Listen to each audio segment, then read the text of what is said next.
All right, welcome to this podcast. This is an audio-only podcast, so if you're driving or if you're operating heavy machinery, maybe you're going for a walk, there is no video. And the subject of this podcast is going to be the Redbubble fees email that came out on Wednesday, April 19th, 2023. This is a really contentious topic. And it's funny, by pure coincidence, I did post a video that same day, and all the comments had nothing to do with the video that I posted. They were all about the Redbubble fees, or at least most of them were. So look, obviously you guys want to know my opinion, and I'm obviously humbled, and I will do my best to help out. The reason I'm doing a long form audio only is because it takes a lot of time to do a short video with slick editing. And look, to be honest, I've watched a couple YouTube videos about the Redbubble fees, and I don't think I really have anything to add. The videos are short. There are people who are reading the Redbubble email and then offering their opinion on it. I don't want to do that because I'm not going to really add any value to your life. So what I'm hearing based on the comments is that people are angry. And I want to drill down on that. I want to talk about Redbubble's flaws. I want to talk about my personal journey. And that really involves change management. And it involves, and what I mean by change management, by the way, is the idea that change is stressful, even positive change or negative change. And look, I want to be very clear. I don't like the Redbubble email about the fees. I think it's dumb. And so I'm going to give you my opinion up front. I'm an artist too on Redbubble, and I don't want them taking away any of my commissions that I've worked so hard to make over the years. And I'm going to talk about what our options are as artists. So I'm hoping that you'll take this in the spirit that it's given. This is a little bit off the cuff, and it's not perfect. It's not edited perfectly, but it is sincere. And that's always been my goal on this channel, is to give you hopefully something of high value. So let's jump in. You know, Redbubble is a platform, and we are artists on Redbubble. And you've heard me say this time and time again, that there are risks on every platform, whether it's Redbubble, or TeePublic, Displate, Merch by Amazon, blah, blah, blah. The list goes on and on. Society6, what have you. So let's talk about why are we mad? I had a laugh when I looked at the Facebook feed for Redbubble. Redbubble's got a Facebook page, and they stuck up a spring picture. Aren't you excited for spring? And there was like 200, 300 comments, and they were all negative, all yelling at Redbubble about this email that they received. So I can say, from a change management perspective, this is not great. Like, sorry, Redbubble, but you really did not do a good job on this, because you sent out this email and there's nothing talking about it on the Facebook page. There's no opportunity for people to really voice their opinion or their complaints.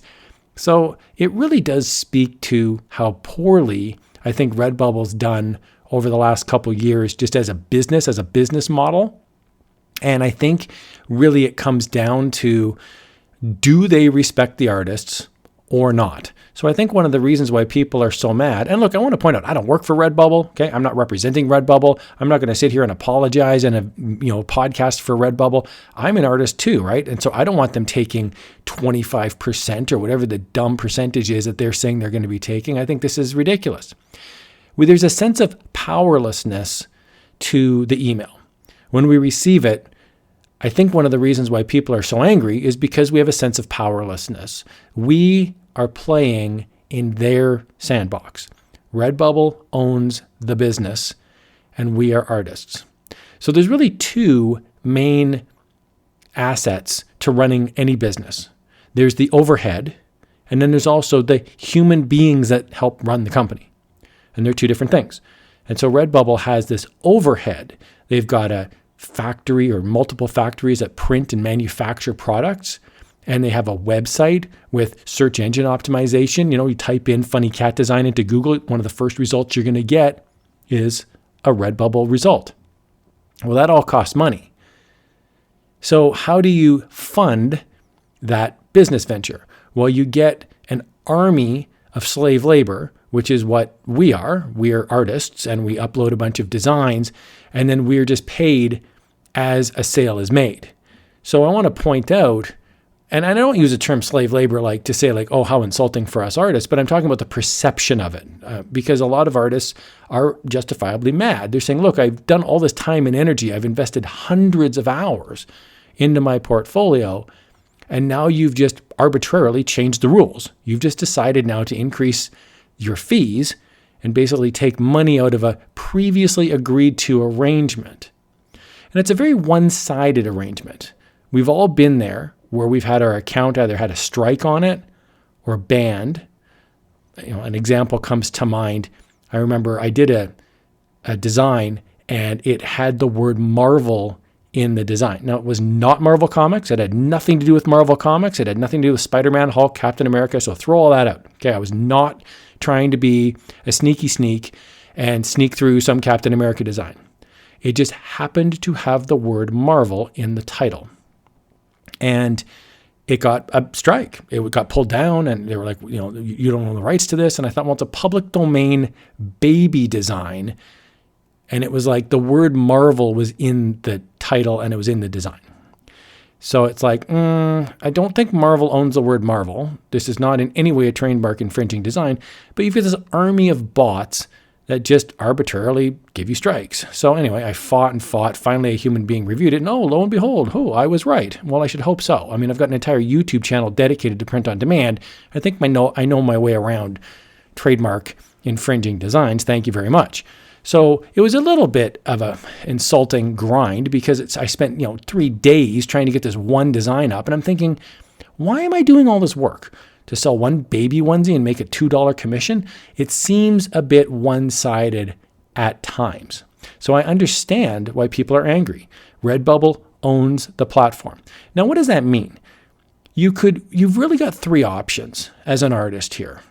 You could set up your own platform, and I'll talk a bit more about that later on here in this podcast. You could sell on another platform.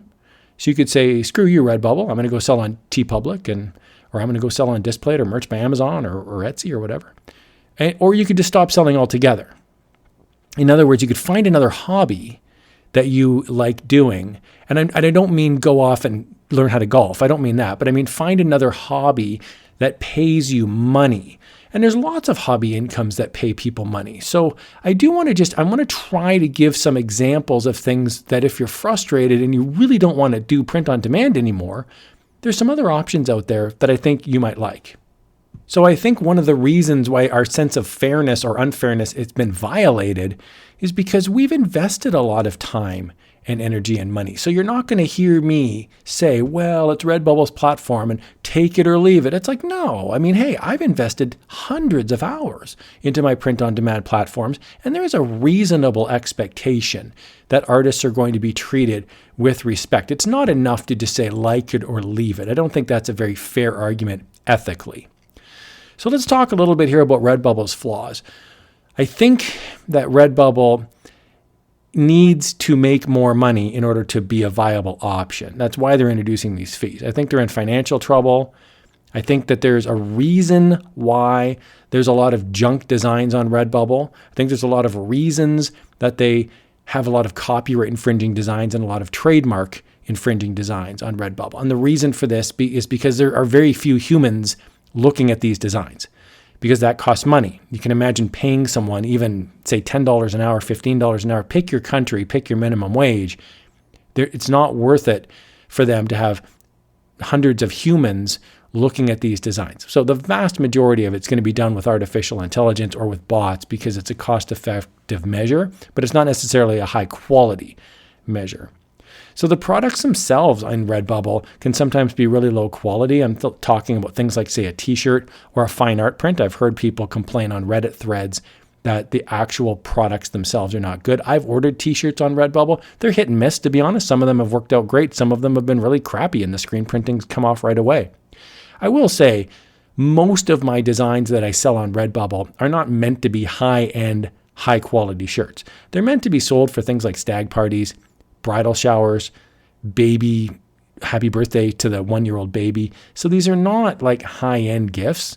A lot of my designs happen to be what I would consider to be rude or naughty designs. They're in high-quality niches where they're not necessarily high demand, but the people who like them, they really like them, and you can't buy them in the Walmart or the Target. But you're not wearing this to like a wedding. You're going to be wearing this for like a one-night party bowling league, and then you're going to throw it in the garbage in a couple weeks or in a couple months. So The products themselves can kind of be low quality, for example, but I think, again, that one of the reasons why we're so frustrated about this is that we don't have any control over any of it. When I get an email that says I made a sale, I don't know who bought the shirt. I have no contact information. I can't send them an email. I can't send them a discount code. We say we have a Redbubble store, but really we have a little tiny piece of virtual real estate set up in somebody else's website, and we're completely at their mercy. I do want to point out that that is the truth for any print on demand. My most successful print on demand site so far is Displate, but they could ban my account tomorrow. I think they'd be idiots if they do, because I'm making a lot of sales on there, which means I'm making them a lot of money. But they could. I can't stop them. It's the same thing with Merch by Amazon. I'm in tier 100. There's people in tier 5,000 on Merch by Amazon. Well, imagine if they got their account banned too, right? There's people that make sometimes $700 or $800 a month. Sometimes it's $1,000 a month. I've seen one guy on Merch by Amazon making $4,000 a month. That's like a full-time job. At least it is in North America. Well, imagine if you just woke up one morning and they're like, sorry, we just banned your account. So the frustration with Redbubble is the frustration with print on demand when you're working on a third-party site. I do want to just talk a little bit here about my personal journey. It's one of the liberties I can take on one of these long form videos. So like I said, if you're out for a walk or if you're petting the cat in front of the fireplace, hopefully this is somewhat comforting. We can kind of have a virtual coffee together. I originally started off selling print on demand on Etsy. Years and years and years ago, I had a Etsy shop and I had Printful as my supplier. And I made a whole bunch of really cool designs, and I was selling maybe 8 to 10 shirts a day, and I was making about $4 a shirt profit. That might not sound like a lot, but that's like $40 a day US in profit when it was all said and done. And that's about like $1,000 to $1,200 a month on Etsy. It was pretty good money. That's profit, by the way. So I was basically working between 2 and 4 hours every night on my Etsy business, in addition to a full-time job. It was getting to be a lot because, you know, as nerdy as I am, I do have friends and I do like to go for walks and kick the football and go bowling and play hockey and sit around and, you know, shoot the breeze with my friends. So I didn't really want this to be my life. Now, it was fortuitous, I guess, in a sense, because Etsy eventually banned my shop. So I did wake up that one morning and Etsy had said, you're completely banned. Do not reapply. Do not try to reopen your store. So I basically went from over $1,000 a month to $0 a month. It was a real life lesson for me, and it was really shocking, and I was really hurt by this because I worked really hard and I was actually playing by the rules. I was not secretly selling Spider-Man designs. I was not selling Mickey Mouse designs. I was selling public domain assets, and I got banned, in my opinion, for completely erroneous reasons that I've gone into at length in another video that's pretty popular on my channel. It's called Why I Don't Sell on Etsy. I then went over to TeePublic and I started selling on TeePublic. And again, I fancy myself a relatively good graphic designer. So I was making about between 1 and 2 sales a day. It wasn't the same as Etsy, but it was pretty good. I was making between $300 and $400 a month on TeePublic. And then my account was banned, completely shut off. So now I'm 2 for 2 at this point. And I'm thinking, okay, well, do I really want to be doing this? Like, I'm investing so much time and I'm getting very little back. Well, then I found Redbubble and I started uploading onto Redbubble. Now, Redbubble's never banned my account, but I've heard other people have had their accounts banned. So I can totally relate to the pain that you can feel when your account gets banned or when you get a strike. I then started on Displate as well. And Displate, I happened to hit a couple early home runs and I'm making pretty good money on Displate. I've actually bought a car. I put all my Displate money in a bank account and I bought a brand new car. So I was like, that was pretty cool because, and I'm not bragging about it. It's just, I never in a million years thought I would make enough money on print on demand to be driving a car. So one of the reasons why I'm so proud of that is because whenever I drive my car, I'm like, I should have a little Displate sticker on the side that reminds me, like, hey, good things happen to people who work really hard. And I worked really hard for a couple of years on Displate. So I hope that doesn't come across as braggy, but hey, I'm proud of the work that I've done on that. So I want to point out that all of these things could be taken away from me tomorrow. My Displate revenue, my TeePublic account that I've set up now, I think I'm on account number 3, my Redbubble stores, multiple stores, none of them are safe. And it's frustrating because we're working so hard, but we're playing in somebody else's website and somebody else's universe. So I want to talk about what our options are as an artist. And all of these options, I want to point out, have upsides and have downsides. So there is no perfect solution. And if anybody knocks on your door in the middle of the night and says, hey, here's the perfect, they're completely lying. Okay, there is no perfect option. Every option has upsides and downsides. So the most time-intensive option is to purchase your own website. So purchase a domain name and then go to a site like, say, Shopify and purchase what they call shopping cart technology. You lay that on top of your website, and then you can upload basically an infinite number of designs, link them to a print-on-demand supplier like Printful or Gelato, Printify. There's a company in China called This New. You'd link up your store to those print-on-demand suppliers. Now, the huge upside to this is that you can't get banned. The worst thing that happens, if you were to upload, say, a bunch of Spider-Man designs and you link them to your Printful account, Printful will send you an email and say, we're not going to make these for you. We're taking these down. We're not going to sell Batman. We're not going to sell Spider-Man. Please stop uploading these to this website. But they're not going to ban your account because Printful wants to take your money. They want to print shirts and they want to make profit. So you're like the client in this case, right? So you're not just some guy working for Printful. Printful's working with you. You're truly partners. Same thing with Printify and This New and Gelato. I'm just using Printful as an example. So the upside is you can't get banned. The downside is it's a tremendous amount of work to set up your own website, add a Shopify account, or whatever, Wix, Big Cartel, whatever it is, and sell these designs. The other big downside is that you have to know how SEO works. And SEO is search engine optimization. So you can have an amazing store. Somebody out there right now has the most amazing store that we've never heard of. And they're selling amazing designs. And they're selling like one a day. And it's not enough because the overhead on something like Shopify is like $40 US a month. So you're going to have to sell some t-shirts in order to just pay for the overhead. And you got to pay for the design, the designs that you make if you're purchasing them. And you have to pay for your actual domain name.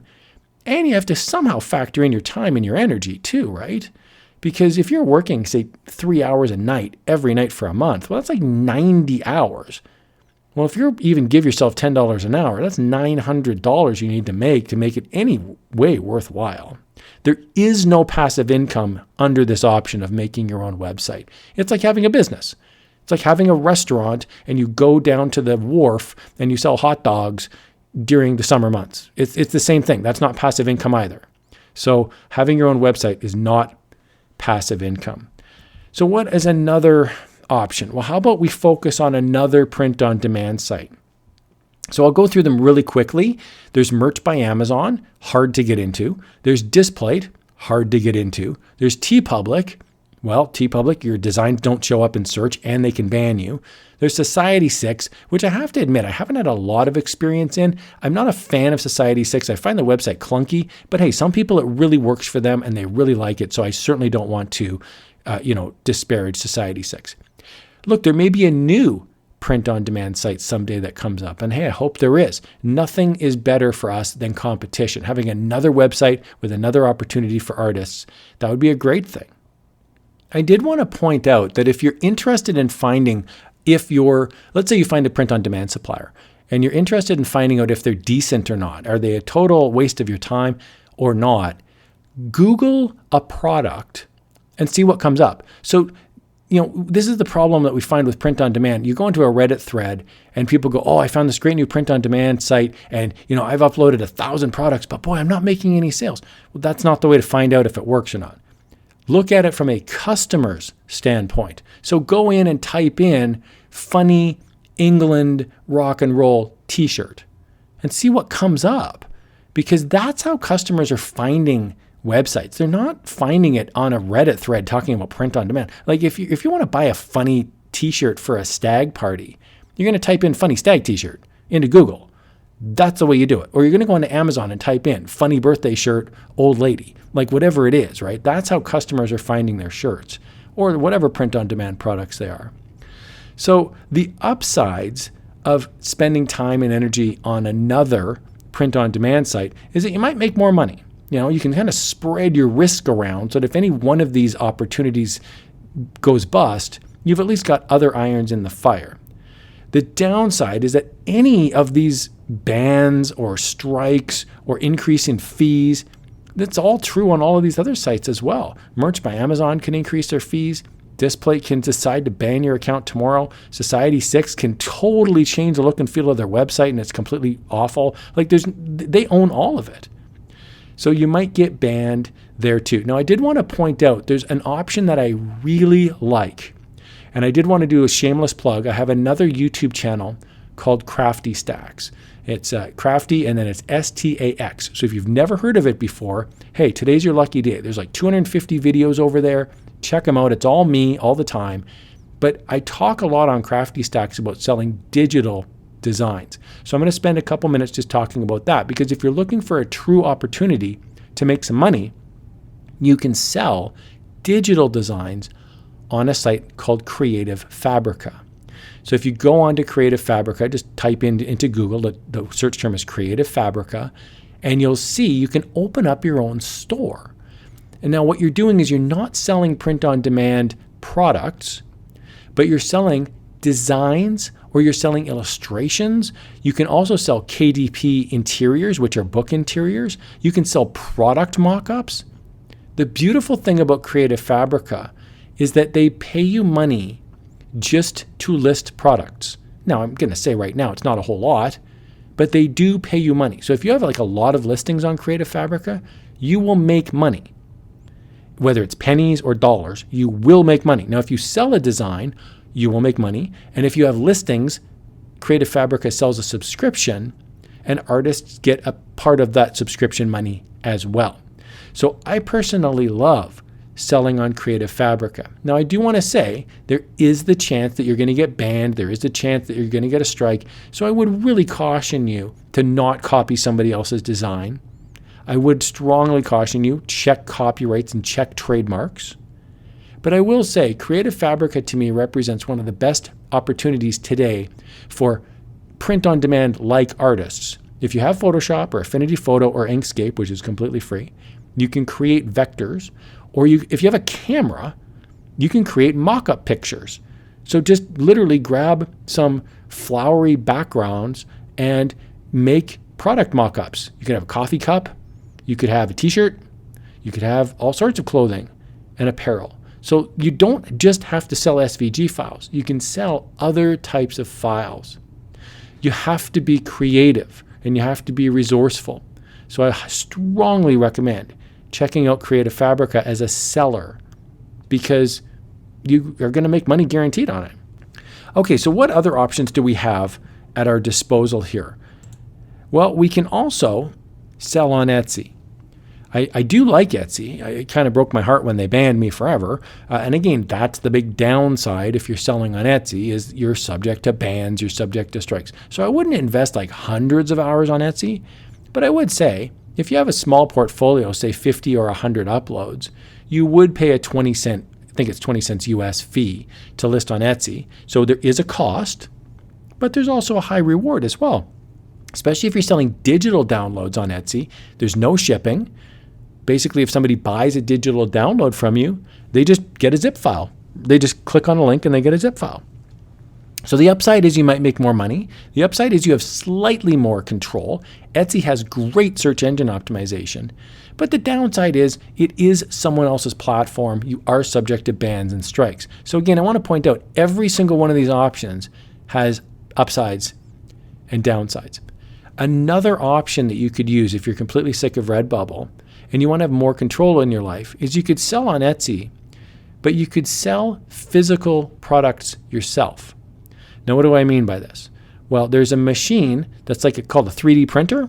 So if you Google or if you go onto eBay and you look up 3D printers, you can make products and then sell them. Now, you have to ship them. So this would be an actual business. This would not be part-time income, but you could have a business set up where you make things with a 3D printer and you ship it off to people. Now, what might you make with a 3D printer, you may ask? Well, there's all sorts of things you can make. So I don't want to just say it's 5 items and that's it. You might think of plenty of things that I don't think of. My personal experience, I have purchased accessories to action figures from a guy who is selling stuff through making them on a 3D printer. So for example, I am a big action figure collector. I like having vintage action figures.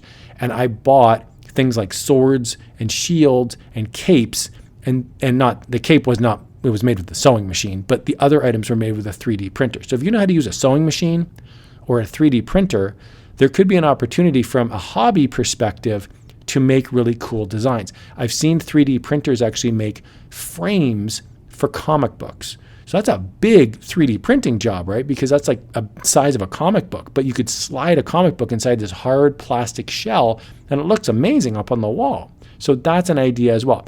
If you're a woodworker, or if you have what they call an X tool, which is a laser cutting machine. I have an X tool myself and I use it. I've engraved cups and glasses with it. I've made wood plates, and it also engraves metal.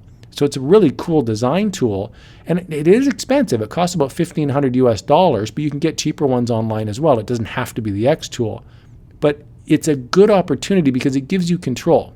You can sell things that you're making yourself. Now, you can also just design things and go to the copy store. So I actually have done this in the past.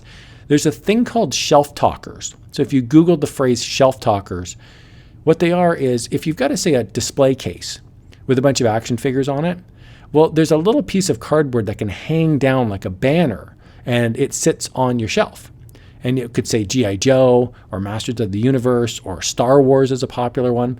And there's people on eBay that sell shelf talkers, maybe a set of 3 of them for, say, $12. But you can get that printed at the Staples store or a copy shop for like $1. Now, it takes time. You have to design it. You have to go get like 10 printed, and then you have to cut them and score them. But I did that when I first started out, and I made like a few $1,000s on it. And it was really fun to do because people love buying hobby stuff. And if you can be original, you can sell stuff like that on eBay.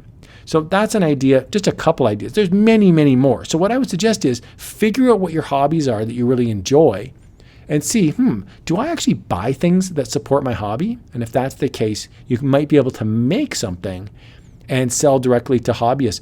It may not even be through eBay or Etsy. You might go to your local comic book store or your local hobby shop and say, hey, if I make 100 of whatever, would you want to sell them on consignment? And he might say, yeah. The guy who runs the store might say, absolutely. So that's just an idea. There's another option that I want to talk about that I really enjoy. Now, you've heard me talk about merch by Amazon. I'm not talking about merch, but I am going to talk about Amazon. And there's a site called Amazon KDP. And Amazon KDP is where you can sell books. And this is a great source of passive income. Now, there's 3 types of books that you can make. If you make what they call a high content book, that is a book where you sit down and you actually write the book. So you could write a 200-page book, come up with pictures in the book, you have a cover. So an example of that, again, shameless plug alert, would be my Print on Demand Secrets book. It took me about 6 months to write it. It's a total labor of love, and it sits on Amazon now for sale. People buy it. I make a couple dollars. So it's not a ton of money. That's not why I did it. I wanted to provide value into the world for people who like my channel, but I consider myself an expert and I wrote a book. So ask yourself, are you an expert in something? And you might be surprised. Now, if you have really low self-confidence or if you're having trouble answering that question, again, no judgment, ask your friends. Like, what sort of job do you have? Are you an accountant? Are you a garbage man? Well, you could write a book about that stuff. Do you know a lot about music? Have you ever emceed a wedding? Are you a good public speaker? I think about myself. I could write a book about how to start up a YouTube channel. Heck, I've started up 2 already. Maybe I'll start up another one in the future as well.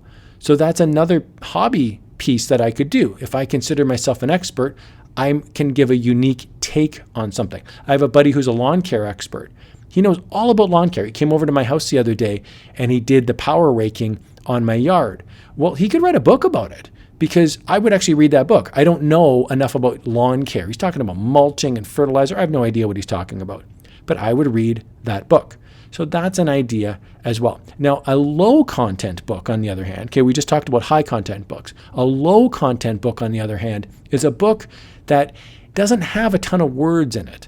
So an example of a low content book would be a puzzle book, a book with mazes, a coloring book. Adult coloring books are really popular. These are really popular sellers on Amazon. And they're really popular for a couple reasons. Number one, you can make rude books. So forgive me if anyone's ears are going to bleed because they're offended. I apologize in advance. But you could make like a coloring book of really rude designs. So I've seen one online that's like cats going to the bathroom, like cats using the litter box, or like a whole book of middle fingers, or a whole book of like male genitalia. Now, again, imagine if you're like getting married and you're at your bridal shower and somebody gives you a coloring book of a bunch of male genitalia. It's kind of a funny gag gift. I mean, you're not really going to spend the next 3 years coloring these things. God, I hope not. Or maybe you will. Hey, what do I care?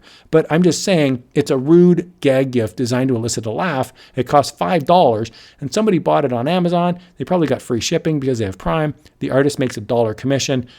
You can sell 300 of these a month, 400 of these a month. How many people are buying wiener coloring books? Hey, I don't know. But I mean, good on them if they are, right? Now, there's lots of different options because there's all sorts of places in the world. There's all sorts of funny niches. They don't have to be rude, by the way. My mom, for example, makes low content books. She's retired and she loves making journals. So she makes writing journals like diaries. They're basically a cover and a blank interior with lined paper, and they're designed for writers. Now, she happens to be a creative writer. So she's making these books in her mind for her friends that she's just never met yet. They go onto Amazon and they buy the book. So it could be a flower cover, a unicorn cover. The point is they're easy to make. Now, there's a software called BookBolt that I'm a big fan of. And so if you go to BookBolt and you were to look them up, you could buy the software and basically you can make a low content book in minutes. It's really good. Now, again, I'll put that link in the video description below. I'll put all these links in the video description below, things like Creative Fabrica, BookBolt, that kind of thing. I do want to point out, I use these products myself. Anything that I ever advocate for is stuff that I've used myself. And that's why I believe in it. Now, there's also a kind of a middle niche called medium content books. And medium content books are like, let's say you wanted to do a picture book of, so for example, I went to Italy and I went to the Vatican and I went to Rome and I walked all around and I took a bunch of pictures. Well, a low content book would be a coffee table book with those pictures. But a medium content book would be a coffee table book with those pictures and historical snippets about the area. So it's not a high content book. I'm not writing a novel. I'm not writing about the history of Leonardo da Vinci, but I would write like some snippets in there that would take a lot of work, and it would be a medium content book. Another option would be a book with pictures and quotes. You could use all public domain pictures and all public domain quotes, but you could have like a 365-page book, daily reflections. And you could have a picture of nature with a quote underneath it. That would take a lot of work. You're not going to bang that out in 10 minutes. It's going to take some work. But the chances of you selling that medium content book could be good if you've used proper keywords, if the quality's high. And once it hits search, if it's in a niche that's in relatively low supply and high demand, you could actually make some pretty good money. I have found with Amazon KDP, there's not a ton of just arbitrarily accounts getting banned for no reason. You're going to have less products because it takes more work and more time, but ultimately that could be a rewarding option as well. So the upside is there's a lower chance of getting banned. The upside is you could make more money, and a lot more money. Some of the best-selling designs, like the low-content books, they're selling hundreds a month, 300, 400, 800 copies a month. The downside is it is competitive. So I would highly recommend looking at possibly a high-content book or a medium content book, or if you want to do a low-content book, really drill down on the niche and come up with an original idea. Don't just make a funny cat journal because there's 8 million billion cat journals. It's kind of a waste of time. Okay, so in summary here, as we close out this podcast, I do want to say I on purpose didn't spend time just reading the email from Redbubble and ranting about the fees, because at the end of the day, there's not really a whole lot we can do about it. We either accept it or we don't. I've seen people say, I'm not going to support Redbubble. I'm spending hours removing all of my designs. And it's like, I guess. I mean, you've already spent the time and the money and the energy to upload these designs. You might as well just leave them up. I mean, if Redbubble is going to take an extra cut, so be it. If you don't want to upload more designs, so be it. But I wouldn't spend a ton of time with your motivation being spite. I would spend more time focusing on areas of your life where you're going to get value back. If you're an expert in something, consider buying a piece of equipment that would get you more invested, like a 3D printer, or like there's a Cricut machine, for example. If you Google a Cricut machine or a silhouette machine, you can make some really cool products, and you could sell them on Etsy. You can sell them to friends. I actually sell through my Gelato account and through my Printful account. I actually sell directly to friends and family. And it's like a nice little part-time business. They know that I'm an expert. And so I regularly get requests from people. Hey, we've got a birthday coming up. We've got a business function coming up. We've got a family reunion coming up. And it's like, I don't mind doing that and making a couple extra dollars on the side. So it's something to think about. So if you've got designs up already, I'd strongly recommend you just keep them up. Now, again, to each their own. If you want to take them down, I'm not going to stop you. I'm not going to come over to your house and beg and plead. But in my mind, there's really no downside to leaving them up because, you've already done the work. I'd recommend that you focus on another website in the meantime. Rather than getting angry at Redbubble, I would just focus on another site. So I would work really hard on getting a Behance portfolio up and running and apply for Displate, apply for Merch by Amazon. Heck, set up a Society6 account and see if there's any niches in there. My favorite one is selling on Creative Fabrica. I truly believe that over the next 10 years, Creative Fabrica will be one of the best models for passive income there is because there's a subscription-based model. People pay about $5 a month to subscribe to Creative Fabrica, and you'll get a piece of that revenue, even if you never make a sale.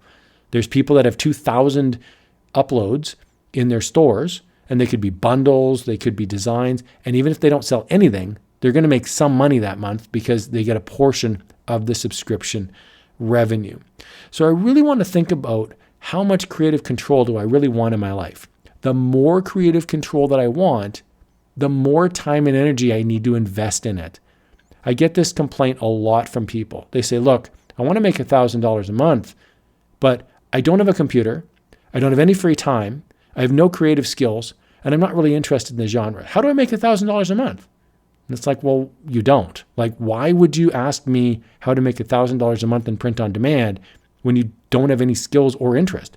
You might as well ask me how to make that much money running a restaurant, but you don't like food and you have no culinary skills. Or I'd like to be a musician, but I've never learned how to play the guitar and I don't really like music. Well, like, why are you asking me this, right? So it's the same thing. If Redbubble has, for lack of a better word, sorry to sound crude, but screwed you over, which is what I'm seeing a lot of people saying online. And look, I happen to agree. I'm not a fan of getting dinged for more fees either.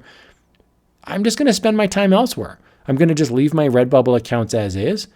I'm going to see how this plays out. But in the meantime, I'm going to focus on other areas because ultimately, where you shine your light of value is where you're going to get back the most return. So simply just move forward and look for other areas to provide value.